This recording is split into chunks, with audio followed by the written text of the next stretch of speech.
Am I the a-hole for siding with my mom over my dad and stepmom? After mom published the obituary my sister wrote that didn't mention our stepmom, step or half siblings. My sister died last week. She was 19. She'd been sick for over 4 years and knew it was terminal for the last 11 months. She planned most of her funeral months ago and wrote her obituary herself. She told me and mom she wanted that to be what was published and for us to stick to her funeral plans.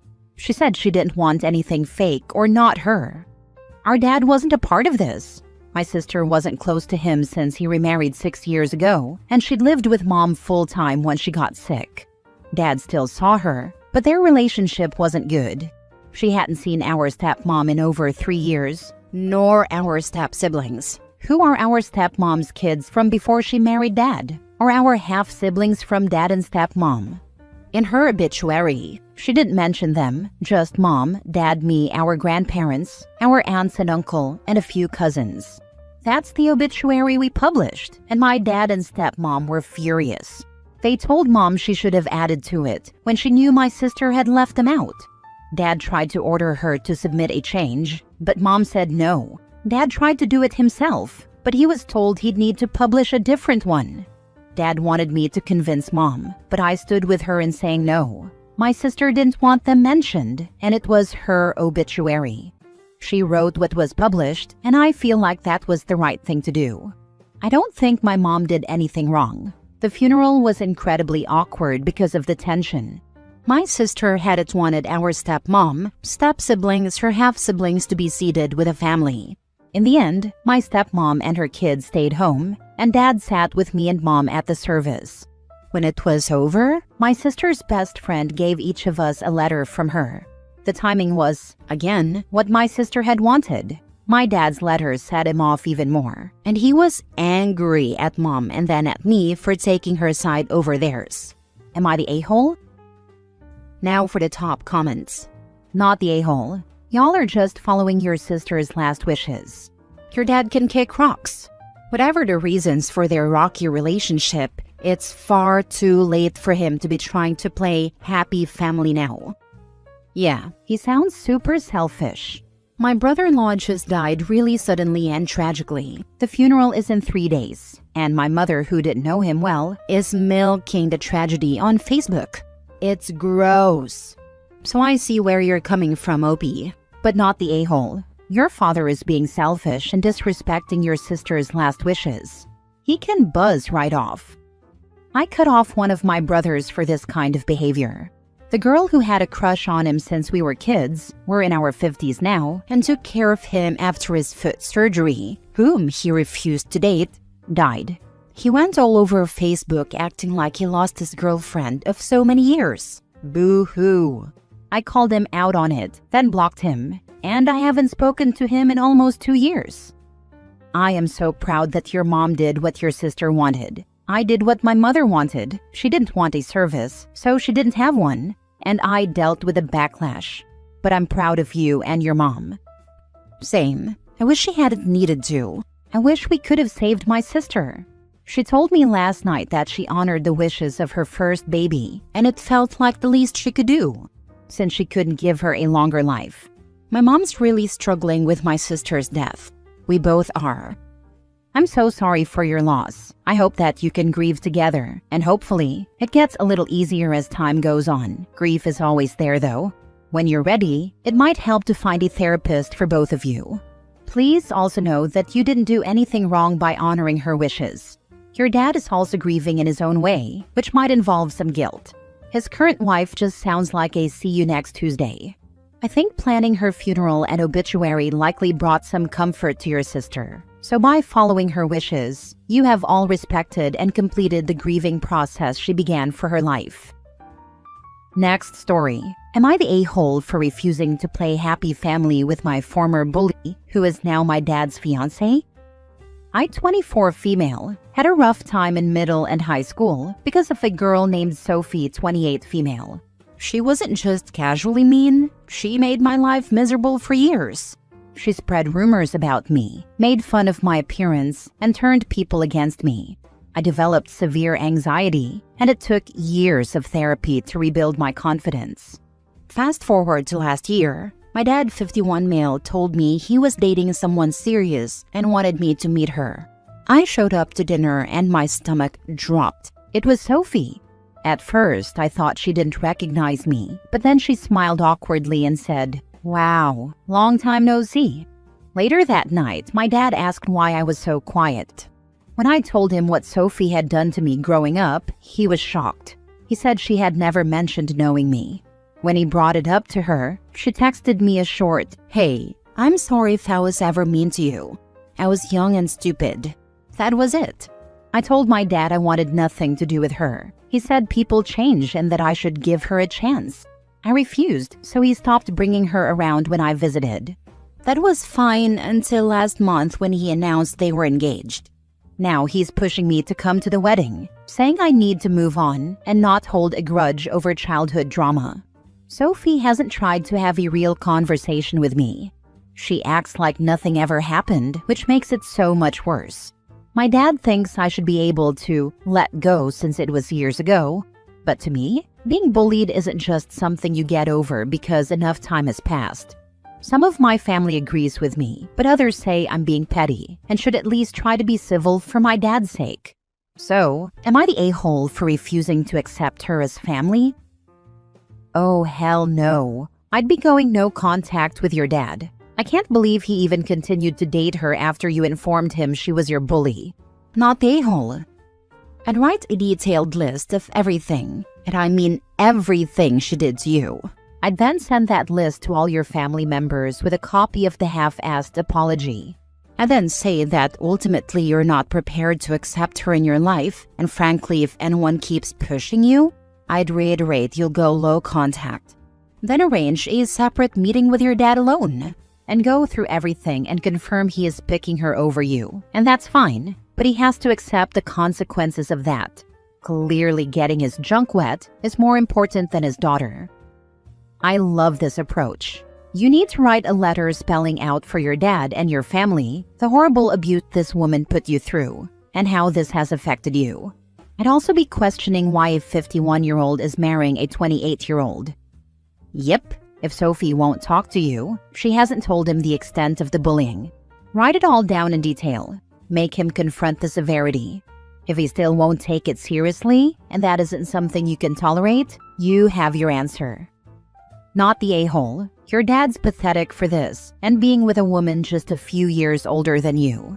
Dude, maybe make nice and at the wedding, give a speech and say the things she did and how she just swept it under the rug.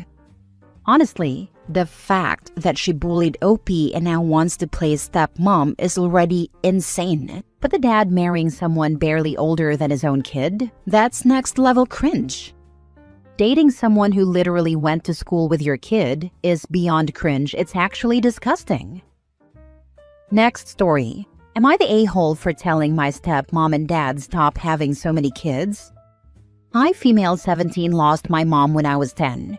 Almost immediately after, my dad started dating Christina and married her 6 months later. She was divorced and had 2 boys, who are 1 and 2 years younger than me. They still fight nonstop all the time. Christina wanted a big family, and my dad would never say no to her. She got pregnant with their first baby almost immediately. She made us kids wear shirts that said, "Our family is growing by 2 feet," and forced us to take pictures. It was so uncomfortable since her sons were fighting, and I didn't even want to be there. But she didn't care. She just wanted a picture for her Facebook. When my half-brother was 9 months old, she got pregnant again. This time, she made us hold a sign that said, "Baby X is due on X." I was about to cry. I was already babysitting the kids and doing so much, and now there was going to be another one. But she kept broadcasting how we were such a cute, blended family and a model family. When my half-sister was 1.5 years old, she got pregnant again, this time with twins. And of course, it came with all the announcements, gender reveals, and anything else she could post for Facebook likes. Meanwhile, I was on full-time babysitting duty and hating every minute of it. Currently, our house is a mess. Her boys are constantly fighting. I have to cook and help take care of my half-siblings, and my dad works full-time. Then today she told us, guess what? Our family's growing. I'm pregnant. My dad kissed her. My half-siblings were happy, and her boys didn't care. I, however, got upset. She saw me and said, "What's your problem?" I told her, "Considering it means more work for me, I'm upset. How many more half-siblings are you going to pop out until you get your 1 million likes? I'm so sick of this." She called me a rude brat, and my dad told me I was grounded for insulting her. Last year, I wanted to move in with my grandparents on my mom's side, but Christina screamed and cried to my dad saying, "She can't go. We're family, and we help each other." Am I the a-hole for insulting my stepmom? At this point, I'm determined to leave for my grandparents as soon as I turn 18. I have no friends, no extracurriculars, and no social life because I'm stuck at home helping with her babies. Honestly, I'm not even sure what I'm losing by being grounded. Now for the comments. Don't forget to discreetly gather your important documents before leaving.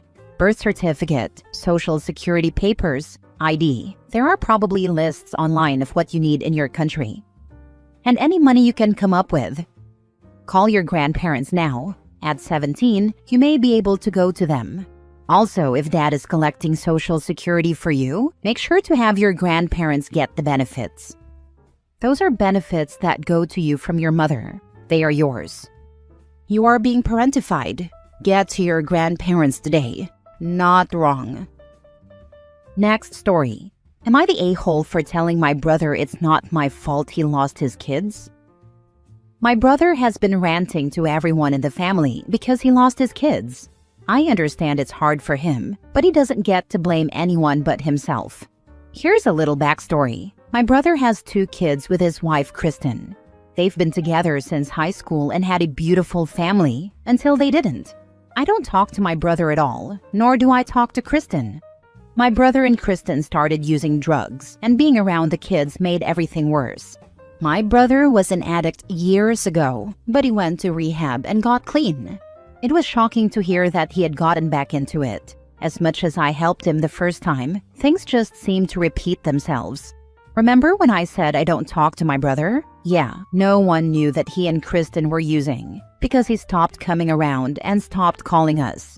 We didn't know what was going on in his life until we heard what happened. A teacher contacted CPS because of something my nephew told them. I was furious with my brother. Kids were taken out of their parents' custody and now live with Kristen's mom in New York. It's a shame that my brother turned his life around, just to fall back into the same cycle I had once helped him escape. I wanted nothing to do with him because he put his kids in danger, and so did Kristen. He refuses to accept that he is the only one to blame. He told me I needed to help him get the kids back, and I told him no, because they wouldn't be safe with him. But he told me I was acting like an a-hole and should just help him. I told him the hard truth. It's not my fault he lost them. Do not do anything to help him. Keeping the children safe is what matters. They're far better off away from drug-addicted parents. Exactly. The kid's safety comes first, no question. He did this to himself, and now he wants everyone else to fix it? Nah, not my problem. I'm not gonna help him bring them back to that mess. They deserve better. Not the a-hole. I have quite a few addicts in my family, and some have since died or disappeared. I've grown a thick shell/skin now. At first, I gave them a chance to let me in and help. Once it was clear they weren't ready for it, I walked away. Now my policy is, you don't get to know where I live, my number, social media, kids, etc., until I see proof of at least 1 year clean and a healthy mindset. I've been called heartless and cold for it, but truth be told, it's the best thing you can do for an addict. They need to hit rock bottom, truly feel like no one is there, and then grow that desire to change and overcome. If they can't find that will or desire within themselves, then all you end up doing is enabling them. When kids are involved, you need to make those walls even stronger. You will become the shield for those kids. Be their teacher and safe place. Be the closest thing they have to the parent they've basically lost. My husband has serious mental health issues and went undiagnosed for years. He turned to drugs at 14. By his mid-20s, he was no longer allowed at his folks' place due to stealing from them. Over the years after he got sober, he turned his relationship with his parents around. He was so close with his dad for the last 25 years. It broke him when he died. But they had to make hard choices, and it was what he needed. Last story. Am I the a-hole for walking out of a restaurant after my sister kept making rude remarks and trying to speak on my behalf? My sister, 24 female, and I, 26 female, never really had the best relationship growing up. I've always tried to keep it civil, but she wouldn't, and has always been rude to me. She would try to speak on my behalf as if she were my lawyer. To make things relevant, I'm on the spectrum. She would constantly convince me to say no whenever others asked me a question, tell me to shut up whenever I talked to my friends or anyone who wanted to have a conversation with me, or shake her head no, either because she disapproved of something or simply wanted me to shut the heck up. This past weekend, my parents asked me and my sister to meet them at a restaurant for dinner since we hadn't seen each other in weeks, and they wanted to treat us. We met at the restaurant, and everything went well until it was time to order. I'm not much of an eater, so I wanted to order some appetizers. But my parents encouraged me to get an entree so I could have food to take home if I didn't finish. I considered it, but then I saw my sister shaking her head. I asked her what her issue was, and she said that she knew I didn't need the entree and therefore I shouldn't waste money or food. My parents told her that wasn't her concern and that I could order for myself. I ordered the entree I liked, and when our food came, my sister was glaring at me the entire time. I finished my food, so I didn't even need to take leftovers home since there were none. Lol. When asked if we wanted dessert, my dad asked if I wanted some. I said I was full, but my dad said he'd like me to take something home, so I ordered a cheesecake. That was when my sister snapped. She called me a spoiled brat for wasting food and our father's money and asked why the heck I needed dessert. My dad told my sister to calm down and said she could get dessert too. My sister got even angrier and called me names like fat pig. I'm around 115 pounds, so not even close. Yes, woman, whatever the heck that means, and said I was wasting money. I make my own money, so I don't know what her issue was. I didn't want to be around her, so I got up and left. My parents begged me to stay since we had planned to get coffee somewhere else afterward, but I declined. I couldn't stay if my sister was going to continue acting that way. I even changed my mind about dessert. When I got home, I got a couple of calls from my parents apologizing on my sister's behalf. My mom said I shouldn't have walked out and let my sister get the better of me. She tends to defend my sister a lot, so I told her she needed to wake up and understand that my sister has always tried to control me for reasons I can't understand. Am I the a-hole for walking out? Not the a-hole. Stop attending events if your sister is invited. She's evil, and you don't deserve a devil ruining your day. The next time your parents invite you to dinner, tell them that you'd love to have a meal with the two of them, but you are taking a break from your sister. Tell them she has unknown mental health issues that make her obsessed with you and you need a break from it. Tell them that you hope the break gives her time to get a life and quit worrying about yours. Exactly. Also tell your mom that she didn't get the better of you. You didn't blow up on her or give in to her like she wanted. You removed yourself from a situation you didn't want to be in. Nice, calm, and in control. Suck on that, lil sis. The only way OP is in the wrong is letting this go on for so long. Her sister sounds like a piece of work. Not the a-hole. You were sensible enough to walk out before things got way out of hand. The good thing here is that you know how to handle your sister. Next time she does that, just make a sarcastic comment and move on. Or better yet, give her a taste of her own medicine. Next time, also give your mom a taste of her own medicine by telling her to stand up to every insult that comes out of your dad's or sister's mouth toward her and see how she handles it. Doesn't sound like he did. Sister kept running her mouth and dad never told her to SDFU.